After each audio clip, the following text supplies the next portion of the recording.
மகாநதி அடுத்த வர எபிசோடில் பார்த்தீங்க அப்படின்னா காவேரி ப்ரெக்னெண்ட்டாக இருக்க விஷயம் சாரதா அம்மாவுக்கு தெரிஞ்சிருச்சு. தெரிஞ்சு விஜய் வந்து பேசுகிறதுக்காக வர சொல்லியிருப்பாங்க. பேசி அவங்களுக்கு என்னென்ன கேள்விலாம் கேட்க முடியுமோ எல்லாத்தையுமே கேட்டுருவாங்க. விஜய் அது எல்லாத்துக்குமே கரெக்டாக பதில் சொல்லிடுவாங்க. நாங்கள் 2 பேருமே புருஷன் பொண்டாட்டியாக வாழ ஆரம்பித்ததுக்கு அப்புறம் தான் காவேரி வயிற்றில் குழந்தை வந்துச்சு அப்படின்னு சொல்லிட்டு விஜய் தெளிவாக ஒரு பதிலை சொல்லவும் சாரதா அம்மாவும் பார்த்திங்க அப்படின்னா மனசு வந்து ஆறுதல் அடைஞ்சிடுறாங்க. அதனால காவேரியும் விஜய் சேர்த்து வைக்கிறதா முடிவு பண்ணிட்டாங்க. ஆனால் இன்னொரு சைடு பார்த்திங்க அப்படின்னா விஜயையும் காவேரி பிரிக்கிறதுக்கு டிவோர்ஸ் வரைக்கும் முடிவு பண்ண பாட்டியை பற்றி விஜய்க்கு இப்போ தான் தெரிய வருது. ஸோ பாட்டியும் சித்தியும் இவங்க வீட்டில் வந்து மிரட்டின விஷயத்த பார்த்திங்க அப்படின்னா அவங்க வீட்டில் காவேரி வீட்டில் எல்லாருமே சொல்லிட்டாங்க. இதுக்கப்புறம் விஜய் வந்து பாட்டியை பார்க்குறதுக்காக வீட்டுக்கு போகிறாங்க. வீட்டுக்கு போயிட்டு இந்த மாதிரி இப்படி ஒரு முதுகில் குத்துற மாதிரி ஒரு வேலையை இப்படி பண்ணுவீங்கன்னு நினச்சி கூட பார்க்கல பாட்டி அப்படின்னு சொல்லிட்டு பாட்டியை பார்த்து கேள்விக்கு மேலே கேள்வி கேட்குறாங்க. பாட்டி வந்து விஜயை பார்த்து உனக்கு நாங்களாம் முக்கியம் இல்லை, இந்த சொத்து முக்கியம் இல்லை, ஆனால் உனக்கு காவேரி தான் முக்கியமா, அவளை வந்து நம்பி போனோம் அப்படின்னா அந்த சொத்தெல்லாம் இழந்துட்டு தான் நீ நிற்கணும் அப்படின்னு சொல்லிட்டு பாட்டி வந்து விஜய் பார்த்து சொல்கிறாங்க. என்ன பாட்டி பேசுகிறீங்க, எதுவுமே புரியாமல் பேசிகிட்டு இருக்கீங்க, நீங்கள் தான் அவ்வளோ சப்போர்ட்டாக இருந்தீங்க, கடைசியில் நீங்களே இப்படி பண்ணுவீங்க நான் கொஞ்சம் கூட நினச்சி பார்க்கல பாட்டி அப்படின்னு சொல்லிட்டு விஜய் ரொம்பவே மனசு கஷ்டப்படுறாங்க. அது மட்டும் இல்லாமல் நீங்கள் பேசுகிறதுலே தெரியுது நீங்கள் கண்டிப்பாக காவேரியை ஏற்றுக்க மாட்டீங்க அப்படின்னு சொல்லிட்டு, அதனால நான் வந்து இங்கேருந்து கிளம்புறேன், நீங்கள் இங்கே இருங்க அப்படின்னு சொல்லிட்டு விஜய் வந்து பாட்டிக்கிட்ட சொல்லிட்டு அங்கே இருந்த பேகெல்லாம் எடுத்துகிட்டு கிளம்புறாங்க. வீட்டை விட்டு கிளம்புன விஜய் பார்த்திங்க அப்படின்னா நேராக காவேரி வீட்டுக்கு பேக் எடுத்துகிட்டு போகிறாங்க. இனிமேல் நான் இங்கே தான் இருக்க போகிறேன், இல்லை உங்களுக்கும் சிரமமாக இருந்தால் சொல்லுங்கள், நானும் காவேரி எங்கேயாவது கிளம்பி போயிடும் அப்படின்னு சொல்லிட்டு விஜய் வந்து அங்கே போய் சொல்கிறாங்க.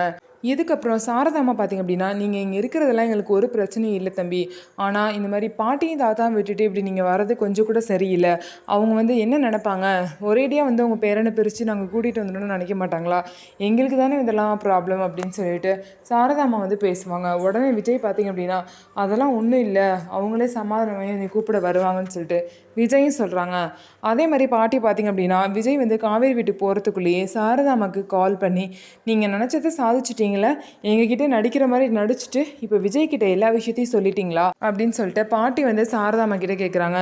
உண்மை தெரியாமல் பேசாதீங்கம்மா, இங்கே நடந்ததே வேறு விஷயம், காவேரி வந்து முழுகாமல் இருக்கா, அந்த விஷயம் தெரிஞ்சதுக்கப்புறம் தான் நானே உங்கள் 2 பேரையும் சேர்த்து வைக்கணும் அப்படின்னு சொல்லிட்டு முடிவு பண்ணேன்.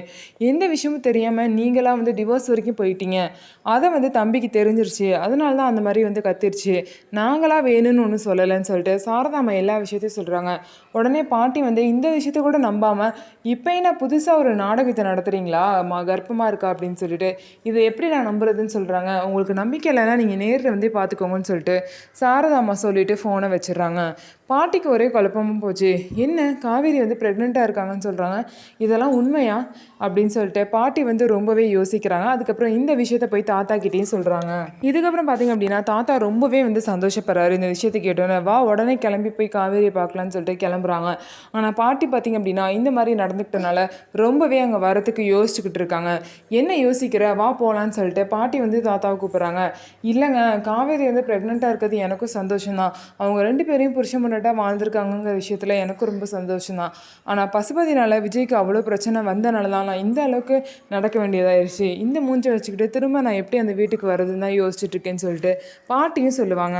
உடனே தாத்தா வந்து பாட்டியை பார்த்து நடந்து போச்சு, எல்லாருக்கும் என்ன நடக்க போகுதுன்னு தெரியவா போகுது, ஸோ எல்லாரும் அவங்களுக்கு தோணுனதை பண்ணாங்க, அது வந்து இப்படி தப்பாயிருச்சு, அதெல்லாம் விஜய் ஒன்றும் நினச்சிக்க மாட்டான், நீ வா கிளம்பி அப்படின்னு சொல்லிட்டு பாட்டியை கூட்டிகிட்டு தாத்தா வந்து காவேரியை பார்க்க போகிறாங்க. காவேரி வீட்டில் பாட்டியும் தாத்தாவையும் பார்த்தோன்னே எல்லாருமே ரொம்ப சந்தோஷமாயிடுறாங்க. ஆனால் விஜய் வந்து பேசாமல் அப்படியே அமைதியாக நிற்கிறாங்க. என்ன விஜய் என் கூட பேச மாட்டியா அப்படின்னு சொல்லிட்டு பாட்டி கேட்குறாங்க.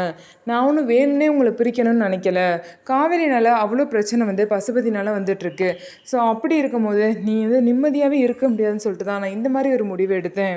அது மட்டும் இல்லாமல் சாரதா நினச்ச மாதிரி நானும் நீங்கள் 2 பேரும் நடிச்சுட்டு தான் இருந்திருக்கீங்க, புருஷன் முன்னாடியாக வாழலை அப்படின்னு சொல்லி எனக்கு தோணுச்சு, அதுவும் ஒரு காரணம் இருந்துச்சு நீ உங்களை பிரிக்கிறதுக்கு, மற்றபடி வேறு ஒன்றும் இல்லை, நான் மன்னிச்சிருங்கன்னு சொல்லிட்டு காவேரி கிட்டேயும் விஜய் கிட்டேயும் பார்த்தீங்கன்னா பாட்டி வந்து மன்னிப்பு கேட்குறாங்க. காவேரி வயிற்றில் ஒரு குழந்தை இருக்குன்னு தெரிஞ்சதுக்கப்புறம் தான் நீங்கள் 2 பேருமே உண்மையிலே புருஷன் முன்னாடியாக வாழ்ந்துருக்கீங்க அப்படிங்கிற விஷயமே எனக்கு தெரிய வந்துச்சு, இதுக்கப்புறம் உங்கள் 2 பேரையும் பிரித்தா அதை விட ஒரு பெரிய பாவம் எதுவுமே இல்லை, என்னை மன்னிச்சிருங்கன்னு சொல்லிட்டு பாட்டி வந்து விஜயையும் காவேரியும் சேர்த்து வைக்கிறாங்க. ஸோ விஜயையும் காவேரி பிரிக்கணும்னு நினச்ச பாட்டியை அவங்க 2 பேரையும் சேர்த்து வச்சுறாங்க. இதுக்கப்புறமா அவங்களை பிரிக்கிறதுக்கு எந்த ஒரு சக்தினாலுமே முடியாது. அவங்க 2 பேரும் பார்த்திங்க அப்படின்னா நல்லபடியாக சேர்ந்து அவங்க வாழ்க்கையை வாழ போகிறாங்க. அதுவும் அவங்க குழந்தை கூட சேர்ந்து வாழ போகிறாங்க. ஆனால் அந்த பசுபதி பார்த்திங்க அப்படின்னா அவங்க 2 பேருக்கும் டார்ச்சர் கொடுக்காம விடவே மாட்டார். ஆனால் பசுபதியோட டார்ச்சர் எல்லாத்தையுமே காவேரி விஜயும் சேர்ந்து இருந்து சமாளிக்க தான் போகிறாங்க. ஸோ அது எல்லாத்தையும் நம்ம வெயிட் பண்ணி பார்க்கலாம். ஸோ நம்ம வீடியோ உங்களுக்கு பிடிச்சிருந்தா நம்ம வீடியோவை லைக் பண்ணிக்கோங்க. மறக்காமல் நம்மளோட சேனலை சப்ஸ்கிரைப் அண்ட் ஹைப் பண்ணிவிட்டு பாருங்கள்.